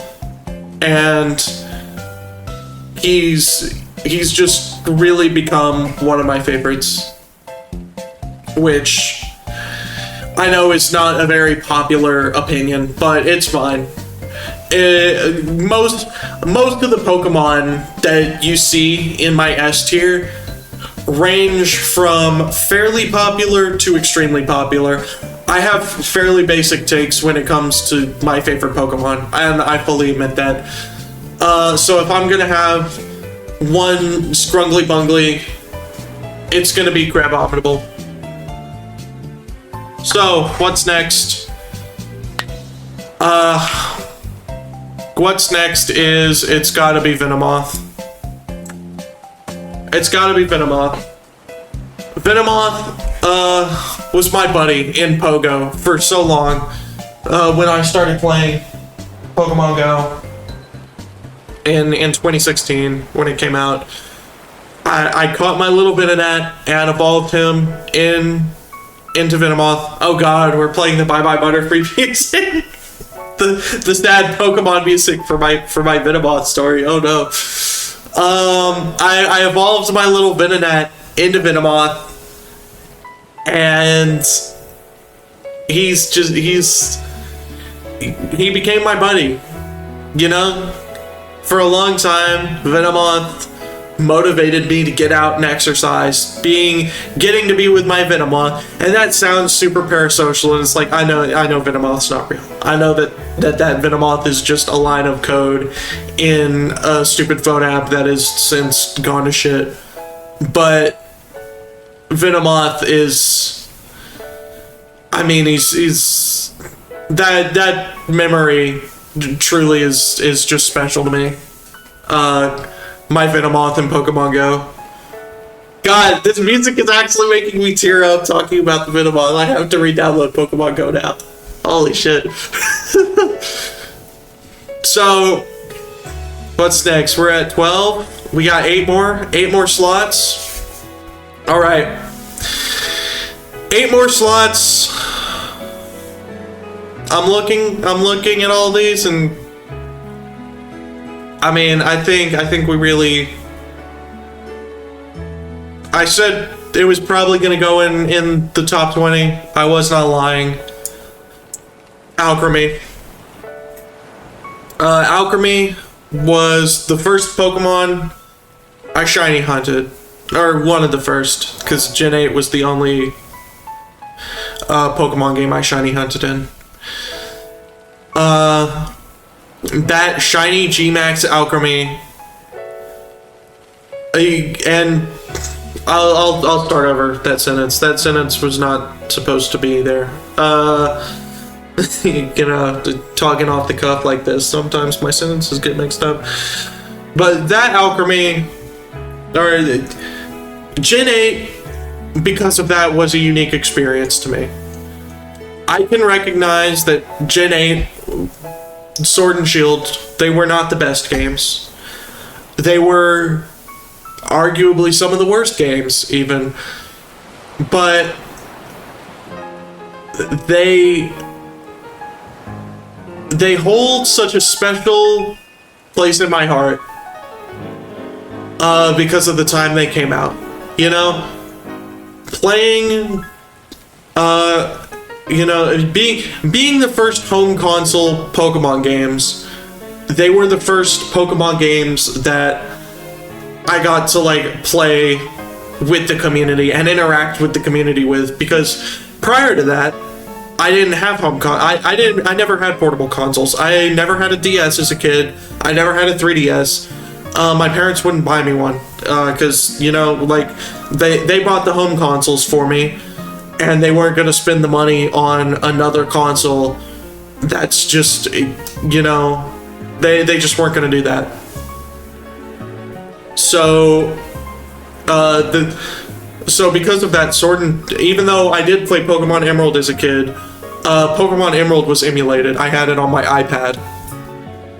And so Sword and Shield was the first time I got to really play a Pokemon game the way it was meant to be played, with the community. And I will never forget waiting to go to first period in high school, sitting in the library, playing with my friend, who I've unfortunately fallen out of contact with.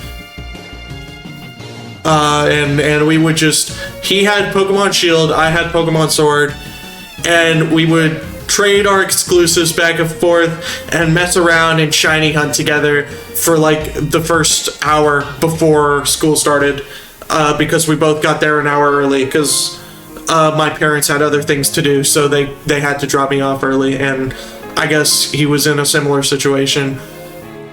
So I will never forget that experience, and Alchemy, that Alchemy represents that experience for me. Shiny hunting is probably not something I will ever do again in my life. You know, it's just, it's too tedious, and I just don't have the time, you know?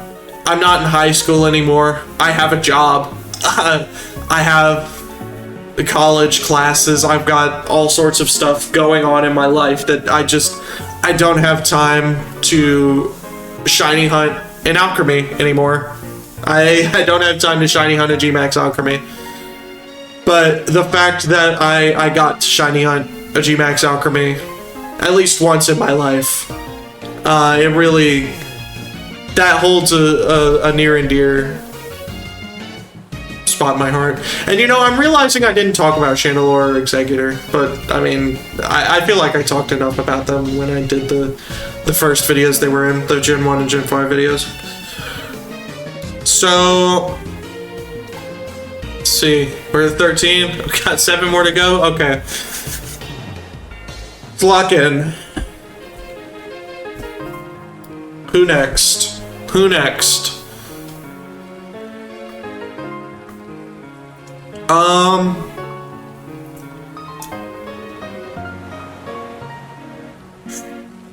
I think now I gotta go with, I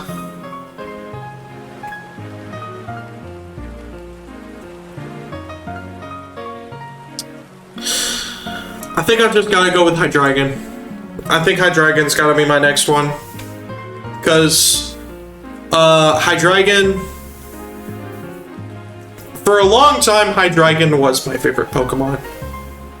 Before Pokken Tournament came out and Chandelure stole my heart for the final time.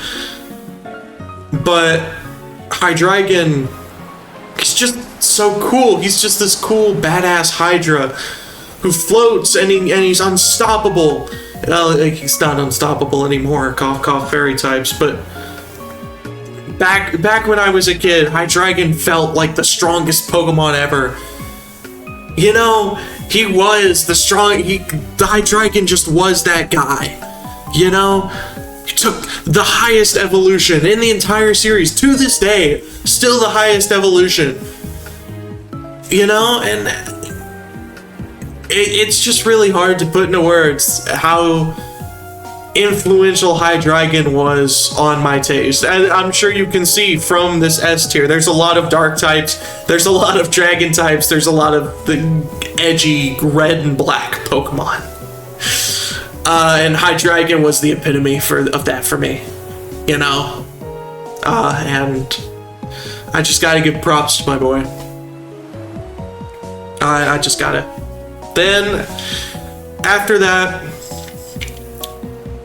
only Pokemon that's gonna get 2 from their line in this top 20. Nincada.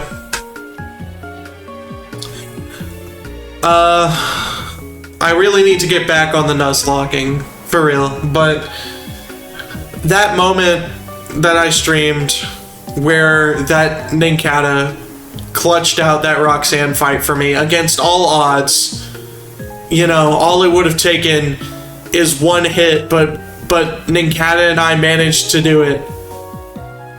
You know, truly down to the wire. Like, no joke, I was about to enter the struggle phase. And I'll never forget that moment. That was probably the most hype moment I've had playing Pokemon, you know? Because I don't typically do Nuzlocks is the thing. I don't know, I just kind of run through the game once and be done with it. I'm not a huge, like, Nuzlocker or trying to make the games harder, you know? I found out a while ago that maybe hard games aren't necessarily for me. But getting that rush from that Roxanne fight with my little Nincada really made me understand why people do Nuzlocks. And they truly just the rush for me. You know? It made me get it. Then I think now's the time for Frostlass. Frostlass, I think, is the epitome of what a Pokemon based off like an urban legend or a yokai should be. She's just perfectly represents a Yukiana. And especially after the disastrous attempt at a Yukiana prior to Frostlass's release with Jinx, Frostlass really just pulled it back and showed the world not only that this is what a Pokemon inspired by a myth can be, you know, that we can really just be I don't even know what I'm trying to say anymore. That a Pokemon can really just be so inspired and make you go, wow, that's really cool. But also went to show that they could do an added evolution that really just brought out the best in what the line had to offer. One could maybe make the argument that Frostlass doesn't quite fit with Snorunt and Glalie. I would disagree, personally, but one could definitely make that argument. And I think Frostlass is just perfect because of that. I really do. Let's see, how many have we got now? 1, 2, 3, 4, 5, 6, 7, 8, 9, 10, 11, 12, 13, 14, 15, 16. 4 more! 4 more, okay. This is tough, actually. Because, like, the S Plus tier, I've been trying to order it a bit, but, like... I mean, I started doing this 9 weeks ago. So it's some of my opinions have shifted a little bit, and I don't know. So, and you know, just ordering a tier list in general is just kind of hard. it's tough. So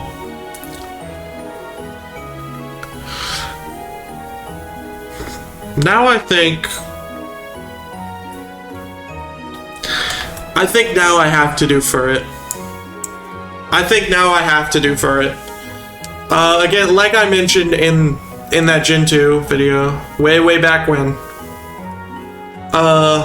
Furret, when the Furret Walk came out, especially the Furret Walk song that they did during the pandemic, when that came out, it really did help me through a tough time. It really did. And I'm sure it helped other people through a very tough time. It was a very tough time all around. And there was something special that they captured with that pandemic Furret Walk song that even today, it's just... It makes me really emotional. It sounds so stupid to talk about the Furret Walk song making me emotional, but like it really did. It really did. You know? It meant something to me. It really meant something to me back then, and it still does because of that.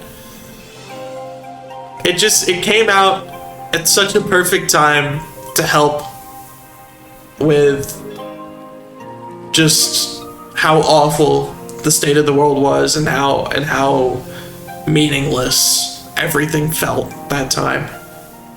For context, during that time in my life, during the pandemic, that is when I dropped out of high school because of mental health reasons.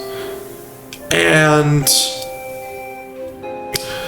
the Furret Walk, it sounds so stupid in retrospect, it really does, but it definitely helped me keep going. You know? And that's what people need to remember. You know, you gotta just walk forward. You gotta just keep walking forward. And it's important. It's important that you remember to keep walking forward. So, for it, top 20 for sure. For that impact. Man, we're really getting down to brass tacks, huh?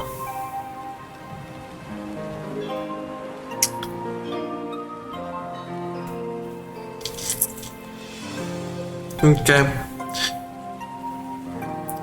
I think now is where we include Scizor. Scizor is another OG.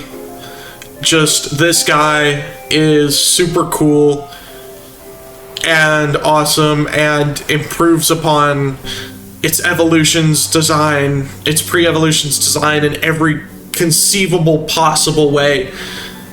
You know, it's hard to overstate how cool Scizor is. It really is. He's just that guy. You know?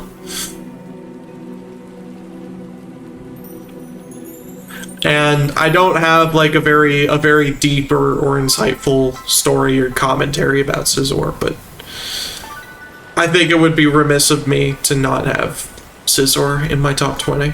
I think I really would. Because he is just he's just a very cool Pokemon. Now, you were all wondering when it was gonna happen. I was wondering too. But I think now it's finally time to put Ray up in top 20. I've mentioned I've mentioned numerous times doing this top 20. I've mentioned numerous times throughout all of these streams. I'm sure I've mentioned numerous times outside of these ranking streams too. Pokemon Emerald was my first Pokemon game. I will never forget being 12 to 13 years old after having a friend on the swim team download Pokemon Emerald onto my iPad. A ROM of Pokemon Emerald onto my iPad. I will never forget opening that game up for the first time and seeing the silhouette of Rayquaza staring back at me. And even though he may not necessarily be my favorite legendary anymore, because Necrozma's just really cool. It would really be remiss of me to not include Rayquaza here. It really would. I really do love Rayquaza a lot. So finally, for our number 20 spot, the coveted number 20. Who will it be? Let's go down the list of honorable mentions first. Or, well, really just the list of all the potential candidates. The potential candidates are Beedrill, Garchomp, Metagross, Ferrothorn, Mewtwo, Spidops, Haunter, Trevenant, Corphish, Dusknoir, Escavalier, Dragapult, Victreebel, Iron Valiant, Genesect, Kabutops, Dusclops, Snom, Aggron, Scolipede, Gyarados, Buzzwole, Tinkaton, Gengar, Regirock, Mimikyu, Croagunk, Ceruledge, Starmie, Frosmoth, Hatterene, Gothitelle, Regigigas, Hydrapple, and Volcarona.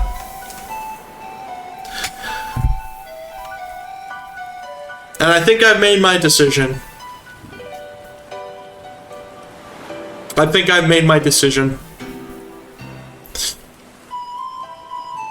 So, drum roll please, as we welcome the final member. I'm pretty sure.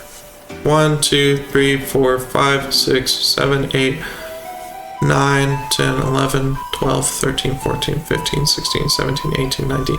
Yeah, the final member of our top 20. It is going to be...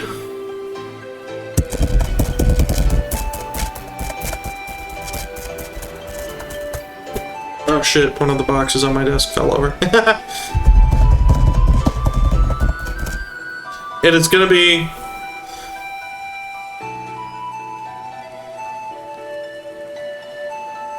Frosmoth. It's gonna be Frosmoth. Frosmoth may seem like a semi-random pick for my top 20. Maybe not as random as like Crabominable or Alchemy, but Frosmoth. The reason Frosmoth is here is because of a game I've mentioned a couple times throughout pretty much every stream I've done in this series. And that is Pokemon TCG Pocket. I got Pokemon TCG Pocket not when it first came out, but maybe a couple weeks after. You know, back in the day when Genetic Apex was still the only deck. And I think the most fun part about Pokemon TCG Pocket, to me, it wasn't building a deck, or it wasn't the battling, it wasn't the collecting, it was getting to experiment and build a deck and get a little silly with it. I always ran off meta decks. I never committed to like a full-on Mewtwo, whatever. What am I gonna do on Thursdays? Well, that's gonna be a bit of a surprise. Also, after Gen 10 doesn't exist yet. and probably won't exist for another couple years. Anyways, Frostmoth. Yeah, you'll just have to wait and see. You'll just have to wait and see. But yeah, Frostmoth represents that kind of off-meta deck building for me in Pokemon TCG Pocket. Frostmoth was easily the most fun card in the game to run in Genetic Apex, and I'll stand on that till the day I die. So, there you go. There you have it. Frostmoth is my 20th favorite Pokemon, and there's the top 20. Yippee! We got them nailed down. The top 20 is Chandelure, Executor, Ninjask, Electros, Blaziken, Cacturne, Darkrai, Necrozma, Gardevoir, Toxtricity, Crabominable, Venomoth, Alchemy, Hydreigon, Nincada, Frostmoth, Furret, Scizor, Rayquaza, and Frostmoth. Maybe not the most expected top 20 in the world. Maybe not the best top 20 even. But it's my top 20, and I'm proud of it. I think unless Gen 10 has some really banger Pokemon, I think I'm gonna be sticking with these guys for quite a while.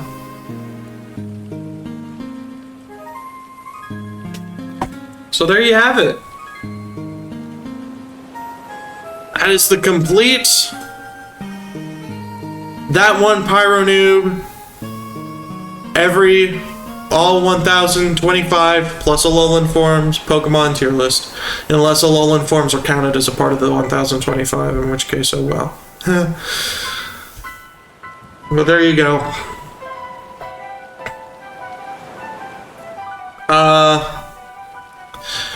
Closing thoughts on... Well, these are just the extras. Closing thoughts on Pokemon as a whole. I'm happy to report, after doing this, there are way more good Pokemon than bad Pokemon. Like, way more. You know? Even the B tier, I consider B, like, above average. C is kind of the average to mid, you know? B tier and beyond, that's like above average. And look at that. Vast majority of Pokemon are in B tier and beyond. So there you go. It was a lot of fun to look back on this series and talk about all these little guys. There were some I had a lot to say about, and there were some that I didn't really have much to say about at all. And, well, you know, when you have 1,025 monsters in all shapes, sizes, and types, that's kind of what you get. There you have it.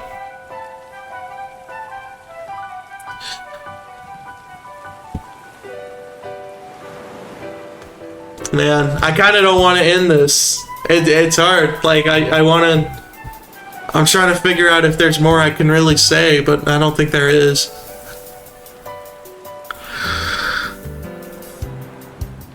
Oh well.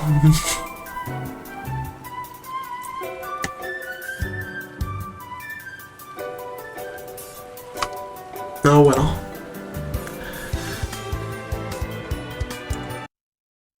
There you have it. That was That One Pyro Noob every Pokemon ranked tier list. Got a little emotional there towards the end, I can't lie. Honestly, I'm still feeling kind of emotional. But 9 weeks! 9 weeks I've been doing this. What? Crazy. It's crazy.